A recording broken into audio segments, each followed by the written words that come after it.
A trailer for the final season of Game of Thrones is out, and it shows that the start of Season 8 is a lot like the start of Season 1, with a queen and a king coming to Winterfell. But this time, the queen is Daenerys, and the king is Jon Snow. Daenerys brings her army of Unsullied, and a boy watches from above, just like how Bran watched from above in Episode 1.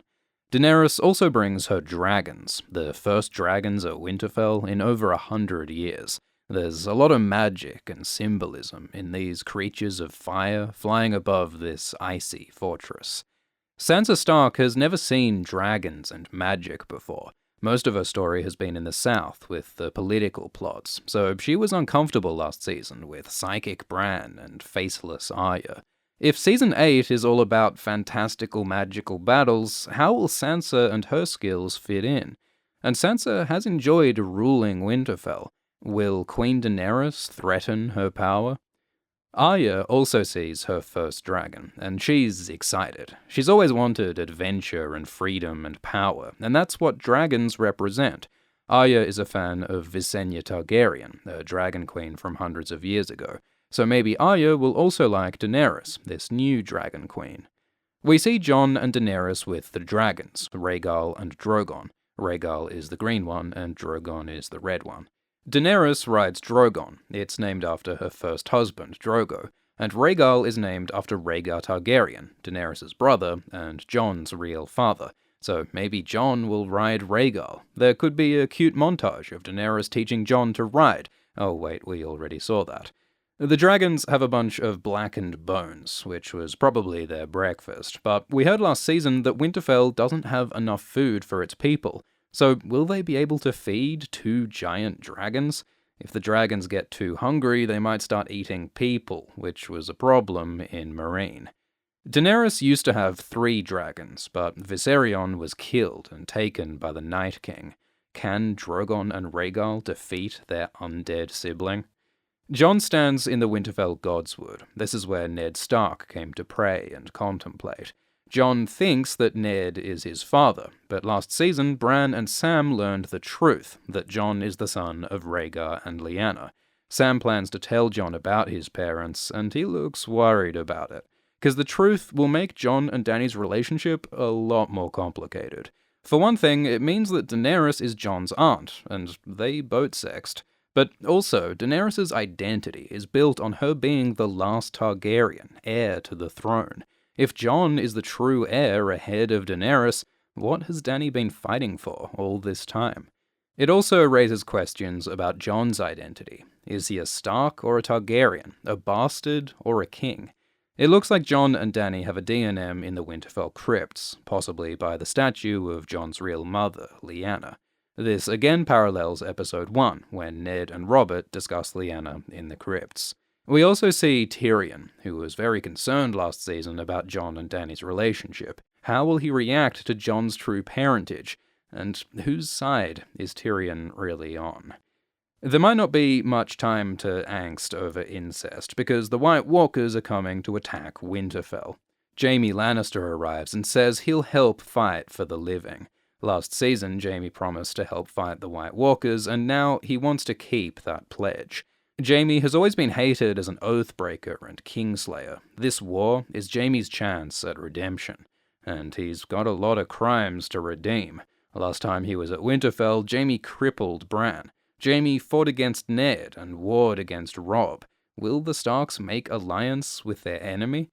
Probably, because as Jon says, everyone alive is on the same side now, fighting against the dead. So everyone prepares for battle at Winterfell. We see Davos on the walls, even though he isn't much of a fighter. We see Ed, Tormund, and Beric. It looked like Beric and Tormund might have died last season when the wall fell, but they've survived to fight again. Ed became Lord Commander of the Night's Watch when Jon left, so he must have run south when the wall fell. But how much of the Night's Watch survived? That was an 8,000-year-old institution. Is it gone? Maybe with the White Walkers coming, everyone is Night's Watch now. We see Gendry with a big pile of dragon glass mined from Dragonstone. Gendry will need to make a bunch of weapons to fight the dead, but hopefully there'll also be time for him to reunite with his friend Arya. We see Jorah and the Dothraki. Jorah has the sword Heartsbane. This is the Valyrian sword of House Tarly that Sam took from his dad. But Sam isn't good with a sword, so it makes sense that he'd give Heartsbane to Jorah. They made friends last season, when Sam cured Jorah of Grayscale. We see Brienne and Podrick with the Knights of the Vale. These guys only came north to help fight the Boltons. They never signed up for this Walking Dead shit, but everyone's coming together to help fight the dead. We see Grey Worm kiss Missandei, while Jon's voiceover says that the White Walkers don't feel. This is a reminder of why everyone's fighting. This war isn't for a lord or a throne. This is about the survival of life and love itself against the cold, dead enemy. Grey Worm looks intense as he prepares for battle. The Unsullied were bred to be emotionless, but with Missandei, Grey Worm has found something worth fighting for. There are trebuchets behind the Unsullied, maybe to throw fire at the dead. While the warriors prepare for battle, we see women and children and Varys in the crypts. This is like in the battle for Helm's Deep in Lord of the Rings. A Game of Thrones director said he studied that battle for this episode. Varys looks scared and out of place when he used to be so confident and powerful among the politics of King's Landing. How can Varys stay relevant in this magical apocalyptic finale? We should at least get some good conversations here during the battle. It could be like in the Red Keep during the Battle of the Blackwater. In the background, we can see Gilly and her baby. Remember that this baby was originally meant to be sacrificed to the White Walkers, and when Gilly took the baby south instead, the Walkers came after him. It's possible that the Walkers still want Gilly's baby. It's also possible that the dead might rise from these crypts. There are hints in the books about ancient Starks with White Walker blood. Go watch that video. The battle for Winterfell begins. Brienne and Jaime fight the dead on the walls. Brienne wields the Valyrian sword Oathkeeper, while Jaime uses Widow's Wail. Both of these swords were made from the Stark sword Ice, so the reunion of Brienne and Jaime has all sorts of symbolic weight to it. This is also kind of like a dream Jaime has in the books, where he and Brienne wield flaming swords and face the dead amidst darkness and doom. This connects to the prophecy of Azor Ahai and Nissa Nissa, and could mean the deaths of Jaime and Brienne. We see the Hound amidst fire, and the Hound is afraid of fire, because when he was young, his brother the Mountain burned his face. Fire is why the Hound ran from battle in Season 2, and was afraid of Beric in Season 3. Maybe now the Hound will face his fear to defeat the dead who haunt him, both metaphorically and literally, because it's hinted that the Hound will face the Mountain in a fight called Clegane Bowl. Since the Mountain is undead, the Hound might need fire to defeat him. We also see Jon running and doing something heroic. In the books, he also has a dream of fighting the dead with fire. We see horses running across snow, and it looks like there might be some wolves in there as well. We might see Jon's direwolf Ghost, or even the wolf pack led by Arya's direwolf, Nymeria. We see Arya doing some sick spin moves with a stick, like the Faceless men trained her, or maybe it's a dragonglass spear to kill the dead. But her victim here has a lot of blood. Zombies don't usually bleed that much. Remember that the White Walkers can also raise animals, like polar bears, and there are stories of giant ice spiders. The night is dark and full of terrors, and Arya might face them. Arya says, "I know death. He's got many faces. I look forward to seeing this one." Because remember, the Faceless men taught Arya about the many-faced god, a name for death. The Night King, leader of the White Walkers, is an embodiment of death. He's like a symbol of the people Arya's killed, and maybe of her own death. Arya takes a dragonglass dagger to kill White Walkers, but it looks like things go badly for her. Because the trailer starts with Arya looking scared and hurt in the dark. She's got a wound on her head, and she's running in terror. When was the last time Arya seemed so scared? It looks like Arya is running from zombies, but why is she so afraid if she's got a dragonglass dagger and Valyrian blade? Maybe those zombies were people she knew. Maybe they're dead Starks risen from the crypts, like her mother or her brother. One way or another, it looks like death is catching up with Arya.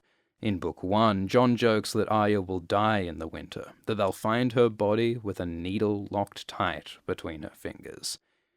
So at Winterfell, almost every character is desperately fighting for the survival of all life. But down in King's Landing, Cersei is scheming to save herself. She's got a shiny new outfit, looking smug and powerful, and she's with her two best friends, the creepy mad scientist Qyburn and the zombie Mountain. Almost everyone else has died or abandoned her, including her lover Jaime. Last season, Cersei sent Euron Greyjoy to buy a mercenary group called the Golden Company, and here they're on Euron's ships, with their leader, homeless Harry Strickland. The Golden Company is said to be the most powerful army in Essos, with 20,000 men, horses, and elephants, so we're finally gonna get some Oliphant action in Game of Thrones. In the books, the Golden Company has a complex plotline involving the Blackfires and a kid called Young Griff. None of that seems to be happening in the show. The company is just here to help Cersei cling to the throne until the bitter end. This looks like Strickland standing before Cersei on the throne with the Mountain and Qyburn, but this character is unclear. Maybe Euron, or the banker Tycho Nestoris, or even Sansa with the red hair? It's hard to tell. In this shot, Cersei looks more vulnerable. She's got sort of a smile, but also tears in her eyes. She's drinking wine, which is weird, because last season, Cersei said she was pregnant. Maybe Cersei loses her unborn child, and with nothing left to protect, she'll unleash her full fury upon Westeros. And there's also this weird shot. Maybe it's Jon at Winterfell, or maybe it's Arya in King's Landing. That could be a brazier in the Great Hall. It looks like she's holding a bow, and we know Arya can use a bow, so maybe this shot is Arya trying to kill Cersei, like she said she would last season. Will Arya succeed and kill the Queen? There are rumours that this will be the only trailer for Season 8, so this might be the last ever trailer for Game of Thrones. We're going to make the most of the final season, so make sure you subscribe and click the bell. Analyzing a new Game of Thrones trailer is like solving a puzzle. You gotta find connections between bits of information to find an explanation that makes sense. If you like puzzles, you might like the new daily problems on Brilliant, teaching maths, science, engineering, and computer science. Each daily problem explores a concept, like the cosmic microwave background, or how to slice a donut, and then it gives you a problem that you can solve with that information. If you need help with a problem, there are other users discussing the solution. So next time you got a spare 5 minutes, you can learn something new and get a little smarter each day. Sign up for free at brilliant.org/AltShiftX, and the first 200 to sign up can get 20% off an annual premium subscription to unlock the archive of daily problems and dozens of courses on maths, science, space, donuts, and beyond. Thanks for watching, and thanks to the patrons, including Matthew Ungar, Emily N., Ando, Jason Rankin, Ashley Smith, Andreas Konstantin Rodas Arnold, Brandon Butchea, and Stephen Placencia. Cheers.